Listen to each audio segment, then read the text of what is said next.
حضرت عبدالرحمن بن خباب رضی اللہ تعالیٰ عنہ سے روایت ہے کہ میں حضور پاک علیہ الصلوۃ والسلام کی خدمت میں ایسے وقت میں حاضر ہوا کہ آپ علیہ السلام ممبر پر تشریف فرماتے اور جیش العسرہ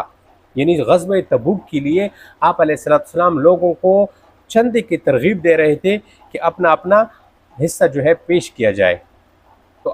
حضرت عثمان رضی اللہ تعالیٰ عنہ کھڑے ہوئے پہلی دفعہ میں اور عرض کیا کہ یا رسول اللہ 100 اونٹ ساز و سامان کے ساتھ میں اللہ کے راستے میں دیتا ہوں، بیٹھ گئے۔ اس کے بعد آپ علیہ السلام نے پھر لوگوں کو ترغیب دے دی۔ عثمان رضی اللہ تعالیٰ عنہ دوسری مرتبہ کھڑے ہوئے اور پھر عرض کیا کہ یا رسول اللہ اب 200 اونٹ، پہلے 100 تھے اب 200 گنتے جاؤ، کہ 200 اونٹ بمائے ساز و سامان کے میرے طرف سے اللہ کے راستے میں جو ہے میں نے دے دی۔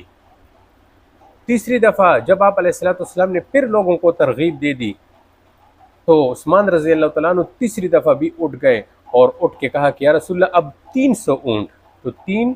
اور 2 5 اور 700 اونٹ، اور ایک روایت میں جو ہے 950 تک بھی جو ہے ذکر آیا ہے۔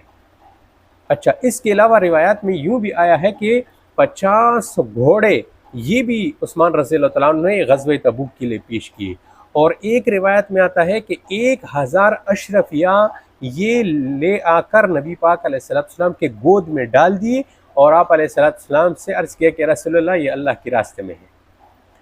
تو اس سخاوت کو دے کر آپ علیہ السلام نے کیا فرمایا کہ ما علی عثمان ما عمل بعد هذه۔ اس جملے کا مطلب یہ ہے کہ جنت اور رضائی الہی حاصل کرنے کے لیے عثمان کا یہی عمل اور یہی مالی قربانی کافی ہے۔ تو یہ ایسے بڑے صحابی تھے، اللہ پاک ان پاک ہستیوں کی اتباع کرنے کی توفیق ہمیں عطا فرمائے۔